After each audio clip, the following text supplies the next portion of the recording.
Ivan. Dukomeje kubaha amakuru kabisa agezweho. Mu minsi ishize mirutse kubona abantu baba Big Energy hano mu mujyi bari bakoze ikintu cyiswe kwigaragambya. Tukabyita nko kwigaragambya mu mahoro, ubwo bari bamanitse ibintu by'ibyapa banditseho ngo Big Energy ati yagomba kubona ubutabera. Ibi bintu byarakozwe, ariko ibi bikozwe ejo bundi mbere yuko ibi bikozwe ejo bundi mbere yuko umukuru wa RIB yifata akavuga ati no ibintu byo gukora utuntu tw'udutsiko ntabwo tubishaka mu Rwanda. Hari abantu bifata bagakora utuntu tw'udutsiko, abantu bazana ibintu by'ivangura. Umukuru wa RIB yagiye agaruka avuga ati yago murabona ko ari kugenda arema agatsiko, ari kugenda avuga ati ngo abantu ngo ba Big Energy komeze kugorana kabisa. Rero umukuru wa RIB aguma asobanura ko avuga ko ibingibi bishobora kuba byazavamo ikintu gikomeye cyane. Anakomeza hatsi gasopo uno yagamubwira ati rero wowe ibintu uri kuzamo ntago bizi, ibintu biri kuvuga ati byo gutera amabombe, byo kuzanamo ibintu by'ivangura, uvuga abantu nawe uri kuza ushinze abantu ibyango bagiye ngo muri famille baragushinze ibyango. Umukuru wa RIB rero mu kiganiro aherutse gutanga yavuze ko abantu bazwi ko babarizwa mu itsinda rya Big Energy ibintu barimo ntago babizi kabisa, kuko ngo bari gukurikira umuntu nawe ubwe uri gukora ibintu adasobanukiwe neza, uri gukora ibintu bitari bizima kabisa. Abafana benshi hano hanze barahari kabisa. Gusa Big Energy hejuru, Big Energy hejuru. Gusa bino bintu byagumye kugarukaho cyane, bakavuga ati se Big Energy yaba koko ari umutwe runaka uri kugenda wifonda, ese byaba ari bya bintu byiswe byo gukora ibintu by'amatsinda. Ku buryo noneho bishobora kuba byaba nk'udutsiko, ku buryo hafata abantu bamwe bakaba bari ku ruhande rumwe, abandi bakajya ku ruhande, ku buryo bashobora kuba banaserera, ku buryo bashobora kuba bagira ikintu bapfa runaka, bakavuga ati twebwe turi kuno ruhande natwe turi kuno ruhande, bigatuma hazamo ikintu cy'ivangura. Ibi ngibi ni byo umukuru wa RIB akomeza agaruka avuga ko ibintu bitemewe kabisa, ibintu bidakwiye. Nuko rero murabizi ko Skov yamaze iminsi, murabizi akunda kuvuga ibintu, akunda gutitika ku bintu kabisa. Kizatya rero bagarutse ku kibazo cyayo. Baravuze ukuntu abyumva, aravuga ibintu byinshi. Gusa mbere yuko bino bintu biza, mbibutse ko uno Skov yari yabwiye Yago ko agomba kwitonda. No mu kiganiro aherutse gutanga yavuze ko yanakoze urya umutima umuzamo bahamagaye yagaramubwira ati rero ibi bintu uri kujyamo imiryango yikuremo, ibintu bya famille bikuremo wirizana. Muri icyo kiganiro Skov yakomeje avuga ati genda namwibwiriye ngo ni ibintu nabikuremo, mugira inama mubwira ko ibyo bintu koko bidakwiye kuba, nimba ari showbiz ni showbiz, nimba ari umuntu ufite ikibazo n'undi bagomba kuba ati nimba mufite ikibazo n'undi muntu mugomba kuba muri kumwe kabisa. Uwo muntu niwe mugomba kujyana ikibazo, ariko imiryango iri ku ruhande ya showbiz nizemo. Hanyuma rero birarangira, kandi ibi bintu bijya gutangira abantu bagendaga babibona bavuga ati ibi bintu biri kugenda bifata indi ntera. Buri munsi ugasanga havuze ikibazo bigenda bikura kugeza aho noneho ibintu bivuye muri showbiz ahubwo bitangira kwitwa icyaha, bitangiye kugira kundi rwego kabisa. Kora subscribe aho munsi ko tujye tubana buri munsi, nimba ukunda kumenya amakuru ya showbiz, nimba ukunda kumenya amakuru ari muri entertainment, dena like nuza ukunda video. Rero Skov yakomeje kugenda bigarukaho kugeza ubwo nawe yageze kuri ya tape yo kuvuga ati noneho ibi ngibi byatangiye kuba icyaha. Nabwo yaragendeye ku bintu umukuru wa RIB yaravuze mu kiganiro nawe yatanze mu kinyamakuru igihe avuga ko ibi bintu yagari gukora ari icyaha. Murabyibuka ko umukuru wa RIB yatangaje ko Yago burya ari kujya hanze ashaka mu gucika kwe asohoka igihugu, yagiye n'ubundi agikurikiranwaho ibyaha bikomeye cyane, birimo ivangura, birimo ibintu byo kuzana amacakubiri mu bantu, byo kuzana amagambo asesereza. Kuko urabizi amagambo yakundaga kuvuga yagendaga azanamo ngo abantu bakoze jenoside, ngo mama wawe ibiki, ngo wowe ngo reba ngo papa wawe, ibintu nk'ibyo yagiye bigarukaho cyane. Ndabizi mukurikira aba Big Energy, ndabizi mukurikira Yago, namwe ndabizi mukurikira showbiz byatari. Rero muno Skov yagiye abigarukaho nabyo wabivuga kabisa, agenda avuga ati kuki byagenze gutya, kubera iki, ese kuki adakotwa iki, kuki kugeza ubwo noneho kugeza ubwo noneho Skov yageze kuri tape yo gukritika noneho kuri Yago neza noneho byeruye. amuvugaho ibintu byinshi, amuvugaho amubwira ati wowe ibintu uri gukora si byo. Agenda agarukaho kuri cya kintu kigaragaza ko ashobora kuba ari kuzanamo ibintu by'ubusazi cyangwa se ari kuzanamo uburakari agakabya, agenda nyine amukritika bya hatari.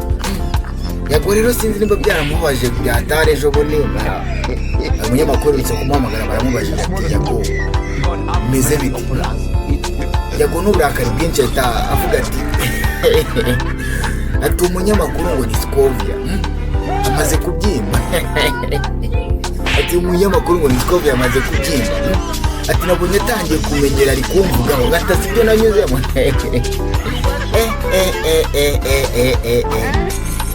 Yago kubanza ari umurakari. None umunyamakuru akomeza avuga ati we Yago noneho wowe ibintu uri gukora ntabwo ari byo. Umuntu ntabwo yakubwiye nabi, we yakubwiye amagambo yakubwiye ati nanjye nayagusubiriramo. Yakubwiye amagambo asa nk'ukugira inama, ntabwo yari ari kukurwanya nta n'ikintu mwapfa. Ariko Yago n'uburakari bwinshi avuga ati njye nareke kumbuza, ni kutambuza ngiye kuvuga ku miryango yabariye abantu azi ibintu bankoreye. Ni kutambuza kuvuga ku miryango yabariye abantu azi ibintu ngiye bankoreye, azi ubuzima nanyuzemo, azi ibibazo nanyuzemo imyaka ine abantu bari gushaka kunyica, bari gushaka kundoga, azi ibintu ngiye nanyuzemo. Ni kutambuza ko akomeza avuga ati ni gute noneho, ni gute byambuza kuba navuga ku miryango yabo. Gusa mbibutse ko abo bantu ba mbere nubwo bari bagiye ku miryango ya Yago bari bagomba mu kritikaho, ibyo ngibyo ntabwo byari sawa, nabyo ubwabyo bigize icyaha. Noneho na Yago kuba ari kubigarukaho avuga ati ino miryango yabo nanjye ngomba kuyishyura.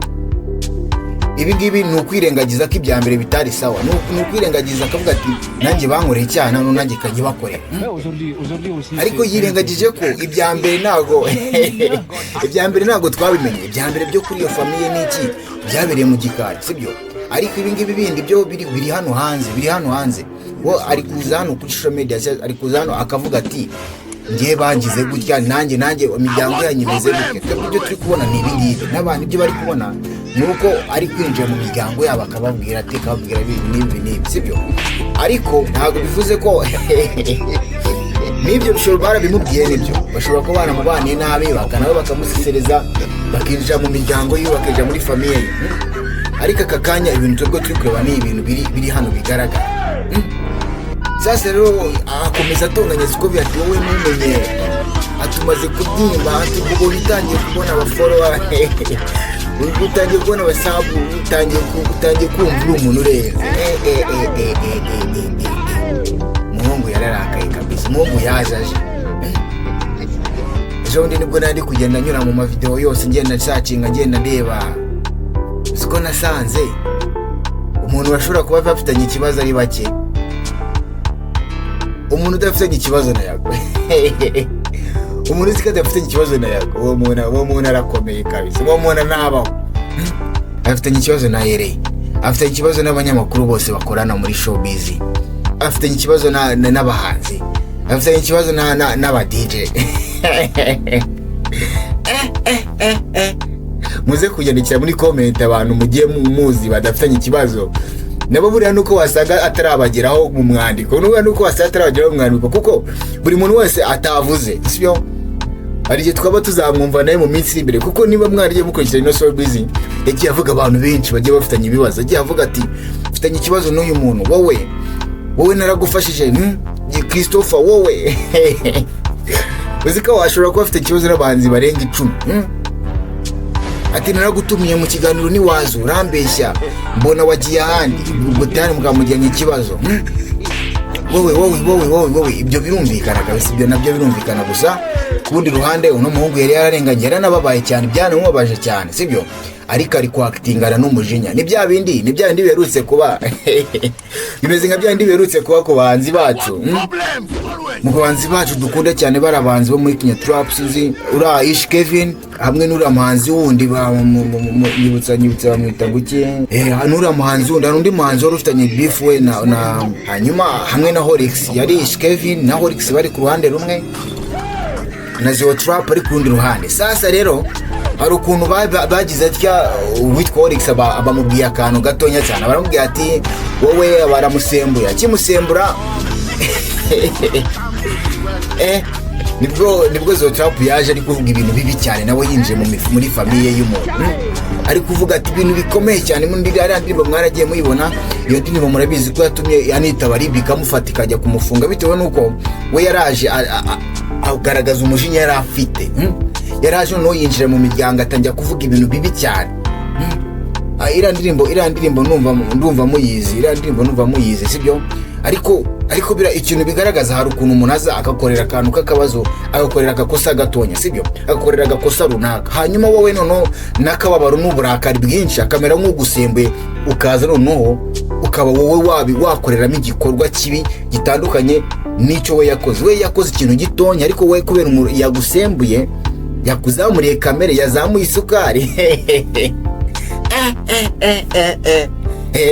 kubera ko we yazamuye isukari yawe, noneho sasa ukaza ukivamo n'umujinya, ukatangira gukora ibikorwa noneho bigiye biremereye ku buryo ushobora no kwisanga uri gukurikiranwa n'amategeko.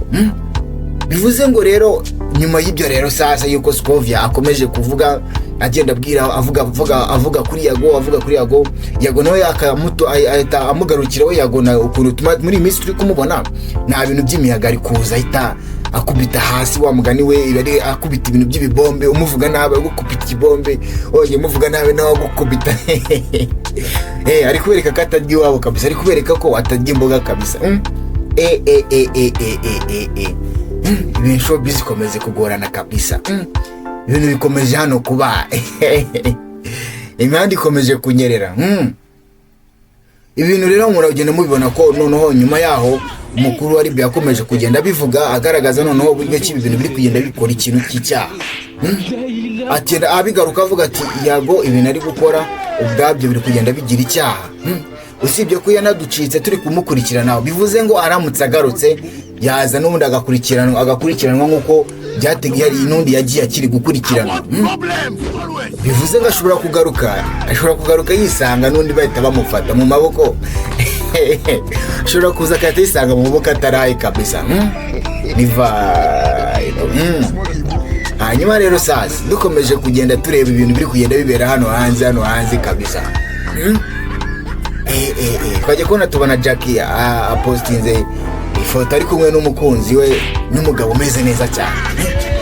Ibyo babivugishije showbiz sasa, abantu baravuze hano kuri Twitter, baravuze hano kuri IG, baravuga ati ati Jackie dusanzwe tuzi, Jackie ko tumuzi ku bintu by'ubuseye ku mafoto yabonuje, Jackie ko tumuzi, Jackie rwose isura tumuzi, Jackie bigo tumuzi rwose, nayo ntabwo biho n'iki prank dukubise. Jackie we yapostinze ubona ko ari kumwe n'umugabo, umuntu w'umusore kabisa umeze neza, ubona ko ari abantu bameze nk'aho bari mu rukundo. Abantu baratunguwe, baravuze ati se yaba ari umukunzi we, Jackie se yaba yisobanukiwe. Jackie ariko dusanzwe tumuzi ko ku muntu utegura, Jackie arategura. Mu minsi ishize sinzi niba mubyibuka neza, Jackie yaraje hano muri entertainment aravuga ati yewe ati unakishijwe.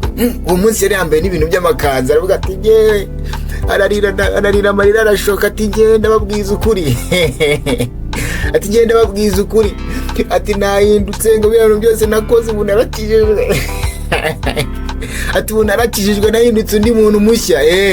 Arakomeza atubwira ati yewe ati mu nsengere, ati bino bintu nakoraga nanjye si yabaga ari ngewe, ati mumbabarire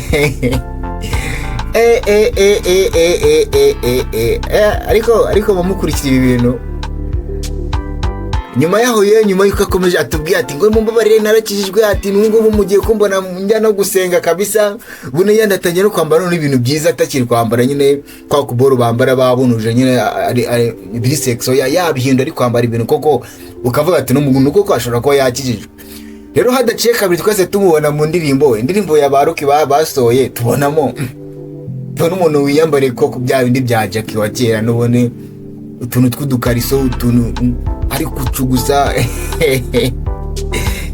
ndogomeje kumirwa giye kabisa. Rero nyuma yuko nawe abikoze gutyo, iyo prank yakoze ubwayo yo kuvuga ati ngiye nakijijwe, nabaye umuntu mushya, nakiriye Yesu n'umwami n'umukiza wanjye. hanyuma yaho tukaza kongera kumubona n'ubundi yagarutse muri ya forume ye yo kuba ari umusireyi, umuntu ufotoza amafoto yambaye ubusa. Ibyo cyo tubisanzwe tubimuziho. Umukobwa uvuga ko agemana n'abagabo benshi, bivugwa ko nyuma yaho nabwo yese anasohora n'indi video bari kumukora ikiganiro avuga ko ibintu bya mbere akunda cyane ari amafaranga n'abagabo. Ati ibyo bintu ngabibuze mu buzima bwe bishobora kuba bitamugendekera neza kabisa. Rero nyuma y'iyo pranka nabwo yese zaravuga ati nyuma y'iyo pranka nibwo twunura abantu bakomeje kwibaza bavuga ati se noneho nimba koko tubonye ano mafoto ye tubyizere se, twizere ko ibintu bye biri seriye cyangwa ni kaga twigo kiyo kuko no mukobwa ajya ategura kabisa. No mukobwa ajya ategura. Rero Jackie nawe reka ibyo tukomeze tubihaga amaso tuze kureba noneho kizavamo mu minsi iri imbere. Wabona ari na seriye.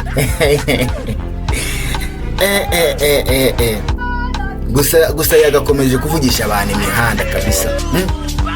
Gusa yagakomeje kuvugisha abantu imihanda kabisa. Mbega ngo ibintu birashyuha ahangaha. Abantu baravuzwe, abantu baratonganyijwe, abantu barabwiwe, abantu yaragiye neza abiva umuzinga aturuka hasi. Akora icyo bise kubabwira, arababwira arongera. Gusa icyiza cyabivuyemo nuko twagiye tubona bamwe bagiye bandika ibaruwa zimusaba imbabazi, kuko nk'amakuru ahari avuga ko Sabe ari mu bantu bandikiye ibaruwa yago amusaba imbabazi, amubwira ati ibi bintu ni reka ego. Hari n'undi witwa Godfather nawe yarifashe yandikira yaga amusaba imbabazi ati ntago nagendeye mu Kigali, gusa dutegereje kureba nimba babandi bundi bari ku ruhembe, babandi hari abantu basa nkaho bagiye bamubabaza yago cyane, giye anagarukaho cyane abanyamakuru akenshi. Bari hari abantu bagiye ngo bamubaza byatari. Twagiye tubona Batiti Brown bari kugenda bamusaba imbabazi, tugenda tubona n'abandi benshi bagenda basaba imbabazi yago bamubwira ati ibi bintu rwose ibi bintu dutegereje no kureba nimba n'abandi basige bazamusaba imbabazi bakemera ibyaha. Sasa rero hakagira wamugana ibintu bikosoka, kuko yagakomeza avuga ko kugira ngo agaruke mu gihugu nuko hagomba kugira ibintu bikosoka, nuko hagomba kugira ibintu runaka bikemuka akabona kuba yagaruka. Hari umunyamakuru wese kumuhamagara amubwira ati yago bimeze bite ko dudaheruka gusangira, dore yagara baramaze nsenge nasange nawe arahamwibutsa. Amaze kuhamwibutsa sasa rero umunyamakuru amubwira ati nzagaruka ngiye dusangire mu gihe cyose ibibazo bihari bizaba byakemutse. Hari umuntu umushuti wanjye wahise atekereza aravuga ati se nagaruka yisanga amaboko ataraye ubu no mugabo kubera ko biriya bintu yagiye avuga byo kuvuga ati yakoze ibyaha, RIB igenda igaragaza ivuga ati ibi byose runo rutonde ni ibintu biba bitari sawa, sibyo? Ibi ni ibintu rwose biba bigaragaza ko atari sawa kabisa, biba bishobora kuba byakora icyaha. Dukomeje gutungurwa kabisa n'ibikomeje kubera ahangaha.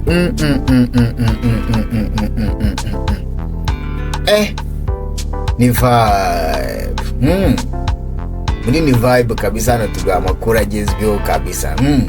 Showbiz tuba tuyirimo ndana amakuru ya nyayo. Urabyibuka mu minsi ishize nabwo no Scovia yaraje amaze kuza. Scovia ariko tumugarukeho nawe.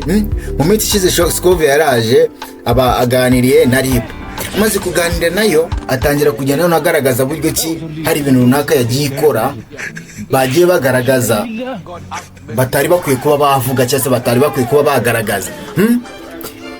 Scovia agenda avuga ati se ubundi ni gute umuntu abacika niba muri kumukurikirana? Agenda ameze nk'umuntu kugenda babwira ati mwari bubigenze gutya.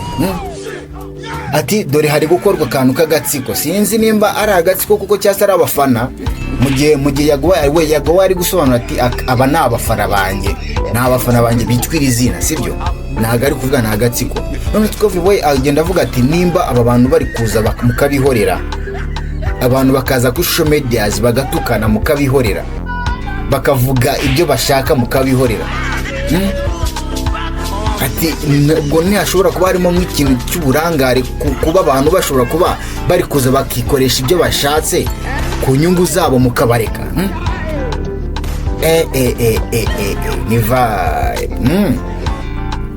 hanyuma rero hari ikiganiro Scove yarutse gukorana na mukuru wa RIB, amubaza ibibazo koko amubaza ibibazo bigerekeye Yago, amubaza ibibazo byerekeye showbiz, aravuga ati se bura nta kuntu bura nta kuntu ibintu mwajya mubikurikirana bitarafata urundi rwego, mukahita mwinjira mu kibazo mbere yuko kiba cyaba kinini, sibyo? Nimba mubonye umuntu akoze ikintu gikorwa runaka, mukeka ko cyavamo icyaha cyase mubona ko gishobora kuba ari icyaha, mukahita mukinjiramo ako kanya, pana kuvuga ngo mugiye kuba mwabitwara gahoro, ngo musesengure, ngo kuko nkiyo ngo akomeza avuga ati nkiyo baza kubikora gutyo, buri uko umuntu akozweho icyaha akaba yakandikirwa akabwirwa ati ese bino bintu uri gukora urabizi ko bishobora kuba byakora icyaha, muri iyo sansi ukajya uhita umumenyesha, bakajya bahita bamumenyesha ko bwati ese ibintu muri gukora urabizi neza ko bishobora kuba byagenda gutya, ukomeje gutya, hanyuma wowe ugakomeza ubizi neza ko ibyo uri gukora bishobora kuba byakuviramo ingaruka. We akomeza agaragaza ko mu gihe iyo baza kuba babikoze uko bitari bube bya ino situation yawe ishobora kuba itarageze hano kuri no rwego.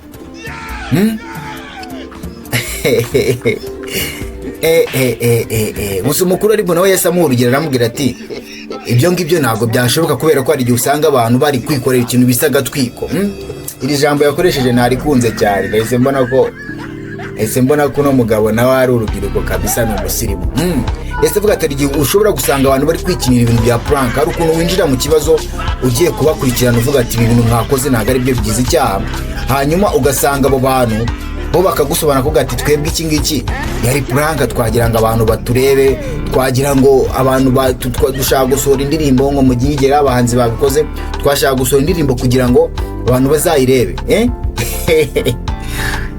kuya dukurure attention y'abantu kabisa, kuya dukurure attention y'abantu. Ibi ngibi rero sasa nabyo bikagenda bigarukaho cyane bikomeza bigarukaho cyane. Mukanya ndaje mbashiremo amajwi ya Scove ari guhata ibibazo umukuru wa RIB ariko yamubajije kabisa. Mukanya ndaje nyabashiremo ibindi bintu tugiye kugenda tubona hanga kabisa hano muri showbiz. We stay tuned, nzaza ngiye nkugezaho ibiri kugenda bibera hano imihanda kabisa. Turi kumwe zo kuba mwabaza uyu muhanzi muti wabwiye abantu ko Rwanda na runaka, kumbe tusanze we washaka gutegura indirimbo, ariko abaturage bo bazi ko ari intambara, iyo atabikoze bigenda bite? Ibyo ngibyo sinkeka ko biri mu nshingano z'urwego zo kujya kuvuga ngo abantu batebyaga, ngo ubuze abantu gutebya. Nanone ubwo ugiye kubihiriza abantu niba bavuga ko batebya, nta bantu ujya muri no minsi ujya ubona bavuga ngo bakoze amafaranga bagira, ariko yakora amafaranga wabireba ukamenya neza ukagira ngo ni icyaha yakoze, wamugeraho ukajya akakubwira ati biriya byari si byari frank, twari twizare kumenya twakinaga. Aho ngaho hahita haburamo ya enema y'icyaha, umugambi mubisha w'ukuri. Ishobora kuba ntarimo kubaza ikibazo cyanjye neza Dr. Ngewe muturage utagize amahirwe yo gusobanurirwa icyabaye, yego, kandi wa muntu ya planka kanguha urugero, twabonye umugore ngira ngo amena indi fanta mu maso avuga ngo yamufatanye umugabo we kuri Saint Valentin, bahetse ngira ngo n'umwana, byari isoko. Ibyo bintu hari abaturage babirebye, ngewe narabirebye nyiri wa video ndabona ibintu ntabwo bibaho, ariko hari umuturage wabifashe akagira ngo hari umugabo umeze uri muri ruriya rugero uvuze. Nenge no ku rugo twaragiye bari abantu turabafata, turababaza, iyo wabirebaga wagira ngo ni icyaha koko, noneho kuzanamo abana turababwira duti rero nibyo muzana abana ntimubazane muri iyi mikino y'amafaranga. Buriya umwana we nta nubwo asesengura ngo arebe ko bari gukina, barihanangirizwa, basaba n'imbabazi, basabwa no kubisiba ndetse no gusubira inyuma